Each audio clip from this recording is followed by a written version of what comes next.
there guys, and thanks so much for joining me in this episode of Review Flicks. I always appreciate you being here. We're going to be talking about the Fantastic Four First Steps.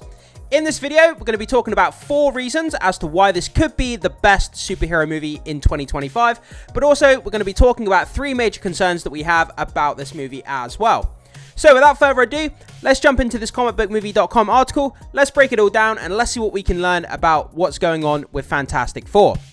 So, like I said, this comes to us from comicbookmovie.com. The Fantastic Four, 4 signs, first steps will be 2025's best superhero movie, and 3 big concerns we also have.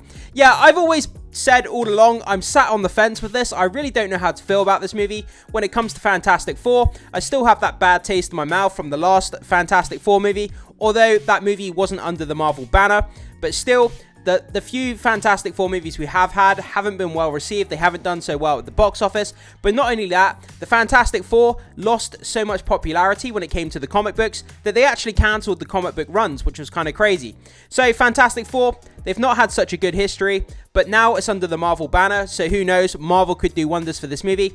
But like I say, let's jump in and let's take a look at the reasons why it could be the best movie, superhero movie, I should say, of 2025. So, starting off with this, it's unlike any other MCU movie. Yeah, so it's got that 1960s vibe as well, and Doctor Doom potentially could be showing up, Robert Downey Jr. coming back as Doom, so there's plenty of reasons to get excited. Galactus as well, remember that guys, Galactus is showing up here. So, for years, Marvel Studios has been criticised for delivering different variations of the same movie. We think that's a little harsh, but there's no denying that most of their big and small screen stories end with a big battle in the sky. The Fantastic Four First Steps, however, is more akin to WandaVision, which is appropriate seeing that Matt Shakman is directing. Yeah, so the director of WandaVision, probably the best Disney Plus series when it comes to Marvel that's been out so far, directed by Matt Shakman. He's also directing this movie, so that gives me a lot of confidence. Most people, most MCU fans really loved WandaVision, so he could be doing great things here. In the sense that it looks like any other MCU movie or TV show before it. Set in the futuristic 1960s New York City, in an alternate reality, the movie feels like a big swing for Marvel Studios. Also noteworthy is how much of this world is being created practically, a welcome change after Ant-Man and the Wasp Quantumania went all in on the volume. Yeah, so there's been a lot of leaked set images, there's been like drones flying over the set, and we've seen a lot of the practical sets of the actual town where a lot of the film's going to be shot. And the practical effects, they actually built like full-on streets for this movie. It's not all like CGI city. They built a lot of the practical sets, and the drone footage that we saw of the set leaks was pretty damn cool, to be honest. We saw the sort of the helipad of the Fantastic Four, where the Fantastic Four hover car is going to be landing and taking off. That was pretty damn cool. So there's a strong likelihood we'll get another fight above the Big Apple, but right now, First Steps, it feels like a step in the right direction. Yeah, the fact that it kind of has a 1960s aesthetic as well is very different from anything else we've seen before. That 1960s retro futuristic kind of feel, it's going to make it feel a lot different, a lot separate from anything we've seen. Galactus showing up, potentially Robert Downey Jr.'s Doctor Doom being in here, if they decide to put him in there, which I think they should, because the box office will go right up. But anyway, moving on to this next, another good reason why this movie might do well. Galactus is coming. A lot of fans for a very, very long time have been clamoring to see Galactus in live action. So there are many routes Marvel Studios could have taken with its Fantastic Four reboot, but heading straight to Galactus, well, you know, why not? So while an argument could be made that he's a villain who should be teased over the course of a trilogy, why delay introducing one of the team's most iconic, formidable foes? There are other choices, sure, but outside of Doctor Doom, who has been done to death in the franchise, Galactus remains the best one. But yeah, seeing Galactus, this planet eater celestial, in live action on the big screen is going to be all kinds of mind-blowingly crazy, and I think fans are just going to go crazy when he shows up in the movie. So, joining the Eater of Worlds will be the Silver Surfer. However, the Fantastic Four First Steps playing out on another Earth. We're getting the female Shala Bao version. That's a tad disappointing, but there's no reason to believe that Norrin Rad won't still make his MCU debut somewhere down the line, so keep calm. A leaked trailer confirmed Galactus will be comic accurate, and let's face it, that's not an easy design to pull off in live action. The fact this movie is heading down that route is exciting on so many levels. Yeah, so we heard about that leaked trailer that came out of Comic-Con. I think it was Comic-Con. yeah, I'm pretty sure it was Comic-Con, where we see Galactus through the window of like the Baxter building or something. I can't remember the exact description one for one, so forgive me if I'm not remembering it correctly. But I'm pretty sure the description of the leaked trailer was, you know, he appears on the outside of the Baxter building, and then you sort of see Galactus's face and is confronted by the Fantastic Four. I think that's what the leaked trailer was. You know, correct me in the comments if I'm wrong there, but I'm pretty sure that's what the description of the leaked trailer was. And seeing Galactus full size as a planet eater, I mean, what more is there to say? That's kind of crazy. So that's a lot of stuff there to be excited about when it comes to Galactus. Moving on to this, the cast is fantastic. I won't doubt that whatsoever. Pedro Pascal, he is a little bit oversaturated in the marketplace when it comes to his movies, but Pedro Pascal, he's one of the best actors in the business today. Joseph Quinn, again, fantastic. I'm forgetting the person who plays Vanessa Kirby. That's the one, Invisible Woman. Vanessa Kirby was in the last Mission Impossible movie. She did fantastic in that movie. She's a great actress. And obviously, Eben Moss-Bachrach is the Thing. Again, he's a fantastic actor. So across the board, these actors are great. They're fantastic. I'm sure they're going to do great in these roles. So that's something to be excited about. So many names cropped up before Marvel Studios officially announced the Fantastic Four First Steps cast, but the foursome chosen to bring Marvel's first family back to our screens is damn near perfect. The movie will be led by Pedro Pascal, Mr. Fantastic, Vanessa Kirby as the Invisible Woman, Joseph Quinn as the Human Torch, and Eben Moss-Bachrach as the Thing, with Ralph Ineson as Galactus and Julia Garner taking on the role of Silver Surfer. That's the only one that I have a slight issue with. Julia Garner is the Silver Surfer. A lot of fans, when they found out there was going to be a female Silver Surfer instead of the traditional Silver Surfer, a lot of fans were turned off to that. They weren't happy about that. And I'm still a bit iffy on that casting there of Julia Garner as the Silver Surfer. But, you know, I could be proven wrong. I hope I am. She's a fantastic actress. And I can't wait to see what she brings to the role. And I hope that she does prove me wrong. And, yeah. But at the moment, I'm a little bit kind of cautious about her being cast there. So, as if that wasn't exciting enough, they'll be joined by Walter Hauser, John Malkovich, and Natasha Lyonne. Yes, we had our heads turned by the names like Adam Driver and Margot Robbie once upon a time, but this is one of the MCU's best ensembles yet. Crucially, the actors chosen for these roles feel right for their respective characters, and we expect big things from all of them. Regardless of what you want to say about Disney and Marvel, whether it's good or bad things about Marvel, you can't deny, when it comes to the casting of their characters, they absolutely nail the casting of their characters. When it comes to MCU characters, they absolutely do. Everything from Iron Man to Captain America, to Thor, to, you know, every character you can think of, Doctor Strange, the Hulk, they just nail the castings. They do a fantastic job, and I think they're going to do exactly the same in this Fantastic Four movie. Pedro Pascal is Mr. Fantastic. A lot of people were a little bit iffy to start off with, but I think fans have slowly warmed up to it now. Vanessa Kirby, again, Joseph Quinn, Eben Moss-Bachrach, fantastic casting, and I think these actors are going to do great in the role. It looks better than its competition. Well, it's hard to say because, like, when it comes to movies like Superman, which are also coming out in 2025, we haven't seen any trailers, we haven't seen much of the marketing at the moment, so it's hard to say how it's going to stand against the competition of the likes of Superman in 2025. There are 4 major superhero movies heading our way in 2025, and as we write this, the Fantastic Four First Step simply looks better than all of them combined. Again, you can't say that when we haven't got a first trailer for any of these movies. We haven't had a first trailer for Fantastic Four. We haven't had a first trailer for Superman. So it's hard to tell if it looks better or not. We just don't know at this point. It's too early to say that, but following endless reports about reshoots and negative test screenings, we're heading into Captain America Brave New World, hoping it's at least watchable. Thunderbolts could be a surprise, but as great as those trailers are, it doesn't appear to be breaking any new ground for the MCU.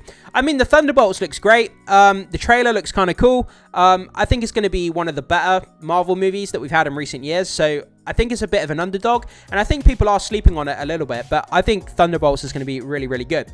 Then there's Superman. Yes, guys, Superman 2025. That's going to be the biggest movie of the year, in my opinion. I think it's going to... But then again, Marvel, they just generate... They're a cash cow. They generate shit tons of money, so I think it'll generate more money. Fantastic Four will generate more money than Superman, but will Superman be critically and... the critics and audience score, will it be bigger for Superman than Fantastic Four? This is going to be the ultimate question. So the first DC Studios movie needs to set the tone for the new DCU. We do think James Gunn will deliver. However, it's too soon to say whether his unique approach to superheroes is the right fit for the Man of Tomorrow, and we do really need another clash with Lex Luthor. Nothing quite comes close to the Fantastic Four First Steps, and the team's clash with Galactus, not Red Hulk, the New Avengers, or even Ultraman. Now on the few concerns we have. Now moving on to the few concerns we have. So yeah, so far, let's go back to the positives quickly and rehash the positives. So it's, where are we? So it's unlike any other MCU movie. Galactus is coming. The cast is fantastic. And it looks better than its competition. So that's the 4 positives so far that this article states. Again, the fact that it says it's better than its competition, we haven't had a Superman trailer yet. So it's hard to say, but that's what this article is saying. And now we're moving on to the concerns that this article has about the Fantastic Four movie. So, the multiverse. Again, going back into multiverse. Fans are a little bit tired of the multiverse saga. It hasn't landed that well with fans. It hasn't been that well received. So, going more into the multiverse could be a huge mistake for this movie. We've all grown tired of the multiverse in recent years, and unfortunately, it seems that will be the front and center of the Fantastic Four First Steps. On the one hand, this team is hailing from an alternate reality, is what freed Marvel Studios to tell such a different story. That is true. That's actually true when I think about it. With an alternate being to throw the team into the present-day MCU long after the Avengers first assembled. There's a risk that much of this movie will be devoted to explaining what's happening in the multiverse, or setting the stage for incursions which led to the destruction of theirs and countless other realities before Doctor Doom creates Battleworld. As a result, Marvel's first family could become an afterthought in their own movie. Ultimately, the Fantastic Four First Steps can do for the multiverse what Deadpool and Wolverine achieved this summer. We'll have to wait and see. That's absolutely true. Like, trying to explain their alternate reality, the 1960s futuristic kind of aesthetic to the movie, Doctor Doom, Robert Downey Jr. being Doctor Doom, trying to explain all this multiverse shenanigans, it could kind of overshadow the actual movie itself and the characters. I very much doubt that, because Marvel have been good at treading that line, but we'll have to wait and see. Again, multiverse hasn't landed well with MCU fans, so that could be a detriment to the movie. Post-Secret War concerns. So, it's already been confirmed that the Fantastic Four will appear in Avengers Doomsday and Avengers Secret Wars. Movies we know will turn the spotlight to Robert Downey Jr.'s Doctor Doom after Marvel Studios moved on from Jonathan Majors and Kang. If recent rumours are to be believed, Secret Wars will end with a soft reboot of the MCU. This result will be a new world which includes the X-Men and Fantastic Four, ushering in a new era of storytelling. That sounds amazing in many ways, but at the same time, does that mean that we're getting one 1960s set Fantastic Four adventure before they just become 4 more MCU superheroes in the present day? We'd rather they exist in the same reality as Spider-Man and the Avengers, yes. But how will this be handled could make or break the franchise moving forward. So yeah, taking them out of the 1960s alternate reality that this movie is going to be taking place in, and then kind of putting them in the present day MCU, is it going to remove what makes this movie unique? Is it going to remove that 1960s aesthetic just to make them another team of superheroes? And remember, Fantastic Four wasn't well received in the past, so taking them out of the 1960s aesthetic movie, retro futuristic setting, and plopping them into sort of modern day MCU timeline, is it just going to make them into another team of generic superheroes? Let's hope that doesn't happen, but it's definitely a concern going forward for the Fantastic Four. Of course, this is less concern about first steps and more about how the team will be handled by the Russo brothers. Let's not forget Captain Marvel's underwhelming roles in Infinity War and Endgame. So, what about Doctor Doom? We've seen Doctor Doom clash with Marvel's first family in every single live-action Fantastic Four movie. With that in mind, we can't blame Marvel Studios for not heading down this route next year. The main benefit to another clash would have been creating a history between the team and Downey's Doom variant, though we have heard the villain will appear in a post-credit scene. We believe it's imperative that the Fantastic Four first steps to make it so that this Doom hails from the same Earth. A few references to a past battle with Victor would go a long way in making it so that he and Reed Richards have a shared history, which can be built on in Doomsday and beyond. Doom hailing from this reality also justifies the Fantastic Four's role in the new Avengers movies. Even if it likely means that Secret Wars will be the final time they battle him on screen, Downey isn't expected to stick around, remember. So yeah, I mean, this would explain the alternate version of Doctor Doom with Robert Downey Jr. obviously being Victor Von Doom rather than Robert Downey Jr. being Iron Man. So him coming from this alternate reality makes sense. But how are they going to handle Doom? I mean, I don't think he's going to have a big role in this movie. He's going to have a small cameo, whether it's actually in the movie, a reference to him. Maybe Mr. Fantastic mentions that they've had prior engagements with Doctor Doom. Maybe he'll be in an after-credit scene. But to not have Robert Downey Jr. as Doctor Doom show up in this movie to some degree would be a missed opportunity, you know, and having that tease in the trailer or in this movie is going to boost the box office revenue through the roof like crazy. People will show up to this movie, whether they like it or hate it, they'll show up just to see the potential of Robert Downey Jr. as Doctor Doom in this movie. But obviously, not having Doom here, would it be a detriment to the movie? We really don't know at this point. Obviously, they've tried it in past Fantastic Four movies and it hasn't landed so well. So we'll have to see how the Doctor Doom scenario plays out in this movie. But there we have it, guys. So that's 4 reasons why this movie will be the best superhero movie in 2025, but also 3 concerns for why this movie might not do so well. So we're going to summarize this quickly. It's unlike any other MCU movie. This is the positives, obviously. Galactus is coming. Fans really want to see Galactus in live action. The cast is fantastic. I have no dispute with that whatsoever. It looks better than the competition. I'm not sure I agree with that. We haven't seen a Superman trailer yet, so we need to put that on the back burner for now. Moving on to the concerns. The multiverse playing out in Fantastic Four. Fans have grown tired of the multiverse, so that could be a problem. Post Secret Wars concerns. The fact that, you know, Doctor Doom showing up and trying to explain alternate realities and having a lot of the movie overshadowed by explaining the alternate realities and multiverse, so that could be an issue. And then Doctor Doom in general. I mean, him being in the movie, not being in the movie, either way they go with Doctor Doom's presence in this movie, is it going to overshadow the characters? Is him being there going to cause issues? Is it going to be a problem? Is it going to be a good thing? This could be a concern no matter which kind of direction they go with Doctor Doom here. So, there we go, guys. 4 signs that it could be the best superhero movie, but 3 major concerns as well.